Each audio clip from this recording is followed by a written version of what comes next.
વિસાવદર લોકસભા તેમજ ચૂંટણીને લઈને વિસાવદર તાલુકા કોંગ્રેસના નેજા હેઠળ યોજાઈ બેઠક। વિસાવદર તાલુકા કોંગ્રેસનું સ્નેહ મિલન અને ખેડૂતોના લગતા વિવિધ પ્રશ્નોને લઈને યોજાઈ હતી બેઠક। આ બેઠકમાં ગુજરાત પ્રદેશ કોંગ્રેસના ઉપપ્રમુખ હીરાભાઈ જોટવાએ ભાજપ સરકાર પર કર્યા હતા આકરા પ્રહારો।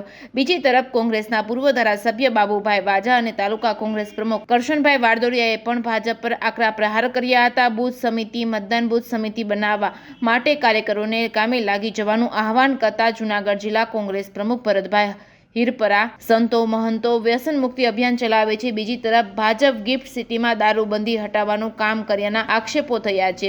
ત્યારે પૂર્વ વિરોધ પક્ષના નેતા પરેશ ધાનાણી દ્વારા રામના નામે મત માગીને સરકાર બનાવનાર નેતાઓ હવે પ્રજાના પ્રશ્ન સાંભળવાની દરકાર નથી લેતી। ત્યારે આવનારી લોકસભા અને તેમજ વિધાનસભાની ચૂંટણીમાં વેચાણ સંઘના ઉમેદવારને જાકારો આપી કોંગ્રેસનો કોઈ પણ ઉમેદવાર આવે તો તેઓ સંકલ્પ લ્યો તેવી વાત કરી હતી। જ્યારે શાસક પક્ષ પ્રચાર ફેલાવે છે ત્યારે કોંગ્રેસ રામ ભગવાનનો વિરોધ કરે છે તો કોંગ્રેસના વડાપ્રધાન હતા અને ત્યારે રામ મંદિરના તાળા તૂટ્યા હતા અને શિલાન્યાસ પણ કોંગ્રેસના વડાપ્રધાન દ્વારા થયો હોય તેવી વાત કરી હતી। ત્યારે લોકોને એ પણ કહ્યું હતું કે 450 રૂપિયાનો બાટલો ગુજરાતમાં ક્યારે મળશે, 50 રૂપિયાનું પેટ્રોલ ક્યારે મળશે, ખેડૂતોને પોતાની ખેત ઉપજનો પૂરો ભાવ ક્યારે મળશે તેવા કટાક્ષ શાસક ભાજપ પાર્ટી ઉપર કર્યા હતા। ભાજપના શાસનમાં કેટલા વિકાસના કામોના ખાતમુહૂર્ત કરેલા છે, કામો અધૂરા ક્યાં છે અને કામોમાં ભ્રષ્ટાચાર થયાના કોંગ્રેસના આગેવાનો દ્વારા આક્ષેપો થયા છે। સ્નેહ મિલન તેમજ ખેડૂત સંમેલનમાં હીરાભાઈ જોટવા, પરેશ ધાનાણી, ખેડૂત નેતા પાલભાઈ આંબલિયા, બાબુભાઈ વાજા, જિલ્લા કોંગ્રેસ પ્રમુખ ભરતભાઈ અમીપરા, ભરતભાઈ વિરડિયા, તાલુકા કોંગ્રેસ પ્રમુખ કરશનભાઈ વારદોડિયા, શહેર કોંગ્રેસ પ્રમુખ જસ્મીન જાની સહિતના સ્નેહ મિલનમાં ઉપસ્થિત રહ્યા હતા। Reporting by Haresh Mehta, Visavadar. હીરાભાઈ જોટવા, પ્રદેશ ઉપપ્રમુખ કોંગ્રેસ સમિતિ, આજ રોજ વિસાવદર મુકામે સ્નેહ મિલન અને ખેડૂત સંમેલન રાખેલું। ભાઈ શ્રી પરેશભાઈની અધ્યક્ષતામાં ખૂબ મોટી સંખ્યામાં ખેડૂતો અને આમ જનતા આજે ઉપસ્થિત રહી। ખાસ કરીને ખેડૂતોને પડતી મુશ્કેલીઓ, જ્યારે ખેડૂતના ઘરમાં ડુંગળી હોય ત્યારે નિકાસ બંધી કરી દેવી, વેપારીના ઘરમાં જાય પછી ખેડૂતને છેતરીને નિકાસબંધી છૂટી કરી દેવી, ખેડૂતના ત્યાં કપાસ આવે તો ઓસ્ટ્રેલિયાથી આયાત કરવું, પૂરતા પ્રમાણમાં ભાવ ન મળવો,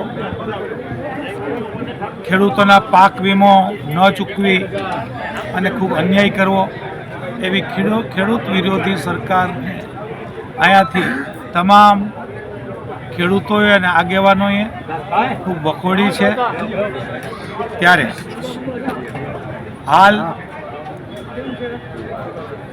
આખા ભારતમાં ભગવાન રામને અયોધ્યામાં બિરાજમાન છે ત્યારે અમે એમને 100% ભગવાન રામ બિરાજે એને સમર્થન કરીએ।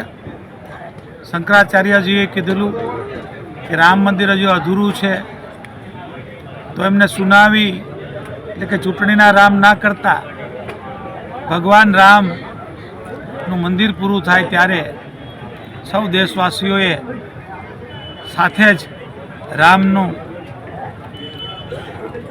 યાદ કરવા જોઈએ ને ત્યારે એનો ઉત્સવ કરવો જોઈએ। ભારતની પરંપરામાં કોઈ પણ ગામમાં જાઓ, એ હિન્દુ હોય યા મુસ્લિમ હોય, બધા જ રામ રામ બોલે છે, એ આપણી પરંપરા છે। એ પરંપરા ટકી રહી, ભાઈચારો અને એકતા રહે કે ભગવાન એક જ છે।